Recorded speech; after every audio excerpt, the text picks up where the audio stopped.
Magandang araw po sa inyo lahat, sa mga nagpapakalat sa TikTok ng merong masamang balita kay former President Duterte. Hindi po yun totoo. He is alive and kicking at binabati kayo. Mga kababayan ko, kumusta kayong lahat? Ako po yung matanda na. At hindi natin maiwasan yung balita na yun, nagkasakit. Wala naman akong sakit. At feeling ko, hindi naman ako mamatay ngayon kagad. Nandito ako sa bahay. Ito si Bong. Ako retired na. Makita mo Bong yung maliit ko na bahay. Kain lang niya. Housing lang ito. Housing ito ng... Batiin mo lang sila, yung mga Pilipino. Nandito lang ako nagre-relax. At nagbabati sa inyo ng magandang araw sa lahat ng Pilipino. Hindi po totoo yung nagpapakalat. Huwag kayong magpapakalat ng masamang balita. Alive and kicking. Siyempre, may edad na po si dating Pangulong Duterte.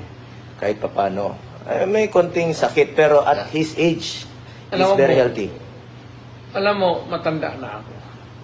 Nagsilbi na ako sa inyo ng pinakamatagal. Mayor, ilang taon, presidente. Huwag kayong magtaka kung mamamatay ako. Mas mabuti pang magtanong, bakit pa buhay pa yan? Bakit tayo na magpahinga, matanda na? Yun pa ang tanong yun. Pero kung sabi mo, balitaan ninyo, may chismis, mamatay ako. Lahat tayo, ikaw, ako, lahat nagkaharap ko sa mundong ito, mamamatay tayo. Hindi ako exception. May katandaan na ako, tapos na ako nagsilbi sa buong buhay sa bayan ko, ang taong bayang Pilipino. Salamat po sa tulong ninyo at inyong pagbigay ng pangpalakas ng loob sa yung kanilang paraon. Kaya kung nakaya na nilabanan ko lahat. Lalo na yung krimen. Tapos na ako, retired na ako. So, very healthy po si dating Pangulong Duterte. Ako naman, in my own small personal capacity, ang commitment ko sa kanya, lalo na sa kanyang medical, at hindi ko po pababayaan ng ating dating Pangulong Duterte. Hanggang kamatayan po ang aking commitment sa kanya. At mahal na mahal ko po siya. At parating niyang pinapaalala, just do what is right. Yan.